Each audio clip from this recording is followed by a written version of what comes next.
प्रयागराज के धरती पे हिंसा उहो ऊ प्रयागराज जवन महाकुंभ आ गंगा जी के संगम करावेला आ वहीं चंद्रशेखर रावण हिंसा करवा दिले।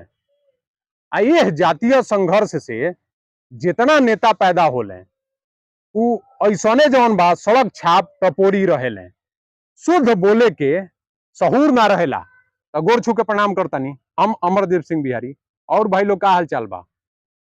प्रयागराज के पावन धरती इतना पवित्र हो जे कितनो पाप क के जा आ गंगा जी में नहा लो सब पाप धोआ जाई।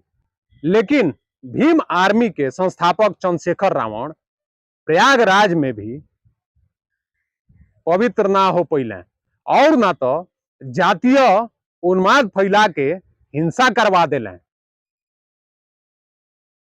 ओकरा बाद वो हिंसक के वीडियो फुटेज के आधार पे पुलिस इतना पिटले बिया जे पिछवाड़ा लाल क देले बिया। अब तो चंद्रशेखर रावण योगी आदित्यनाथ के खुला चुनौती देता रहे। तब तक एगो नया खिस्सा इनकर उभर गल बा।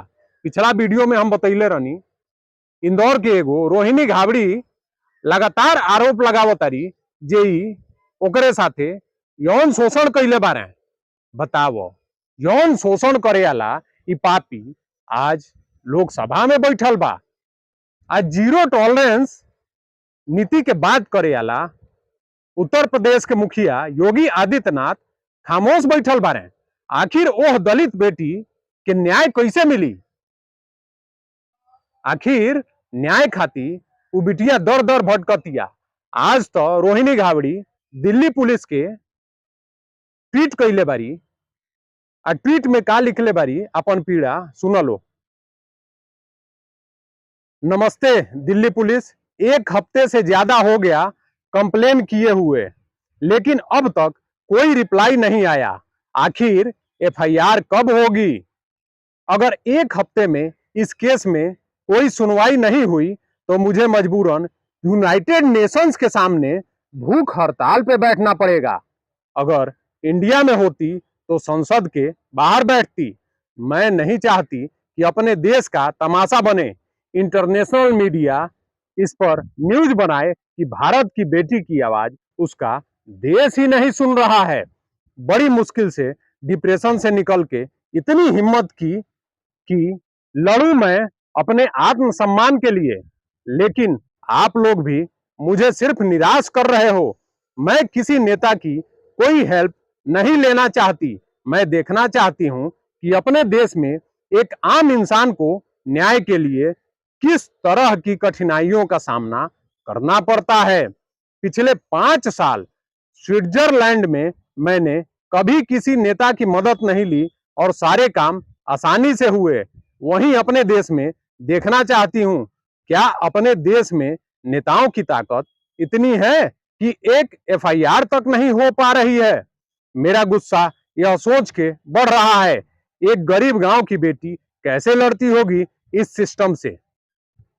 बात तो बहुत सही बा। अपने देश में खासकर उत्तर प्रदेश में 354 और 376 ये सब धारा आम हो गल बा। कहीं केहू के किराएदारी के विवाद बा, केहू के जमीनी विवाद बा, वो सब में पुलिस ना सोचेले, ना कोनो जांच करेले। अपन फायदा जहां पैलक पुलिस तुरंत जौन बा 354 376 लगा के जेल भेज देवेले। लेकिन जहां एगो दलित लड़की खुद अपन आप बीती सुनावतिया, तबो योगी आदित्यनाथ आ नरेंद्र मोदी खामोश बैठल बालो। आखिर ओह दलित बेटी के न्याय कैसे मिली? आखिर ये खामोशी के वजह का बा? दोनों दलित बारे ऐसे ना न हमके तो बुझाता। काहे कि अब वहीं तक अगर कोनो सवर्ण के लड़का के नाम आयल रही तब बाप रे बाप योगी आदित्यनाथ कब्बे जौन बा घर कुर्की करवा दिल रहते, बुलडोजर चढ़वा दिले रहते। लेकिन एगो दलित सांसद के बात बा तब पूरा जौन बा सरकार खामोश बैठल बिया। आखिर रोहिणी घाबड़ी के न्याय कैसे मिली? अब तो रोहिणी घाबड़ी साफ अपन बता देली जे हम अब सीधे यूनाइटेड नेशन के बाहर अब धरना पे बैठ जाए। अब बताओ लो अपने देश के कितना जौन बा अपमानित करे वाला बात बा। ओह बेटी के आखिर जब इंटरनेशनल मीडिया आवाज उठाई तब का होई। हई जौन अपने देश के 56 इंच के सीना वाले प्रधानमंत्री घूम घूम के विदेश दौरा करता रहे, मुंह चोरावे के पड़ जाई। हई चंद्रशेखर रावण के बचावता रहो जौन शुद्ध मने एकर भाषा जौन बा पूरा अमर्यादित रहेला, शुद्ध गुंडा वाला भाषा।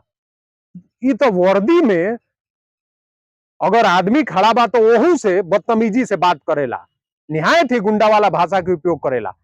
यहाँ तक कि मुख्यमंत्री के चुनौती देता। इतना एकरे अंदर पावर आवत कहां से बा। ए चंद्रशेखर रावण घमंड मत कर जाता, ना तो योगी आदित्यनाथ हुए कब उनकर हई सटक जाई आ गाड़ी पलट जाई पते ना चली, आ सारा तहार राजनीति धरे के धरे रह जाई। तो हम सूबे के मुखिया योगी आदित्यनाथ से हाथ जोड़ के विनम्र निवेदन करतानी जे ओह रोहिणी घावड़ी के तथ्य के जांच करवावस, आ चंद्रशेखर रावण के ऊपर मुकदमा कायम करवा के एमपी एमएलए कोर्ट में, भाई ये लोग के तो सांसद विधायक लोग के अपने एगो अलग कोर्ट बा, तो उहे एमपी एमएलए कोर्ट में ही ये लोग के मुकदमा चली। आ तुरंत ट्रायल करा के ऐसने नेता से पिंड छुड़ावलो जौन अपने देश में जातीय उन्माद फैलावे के काम करता।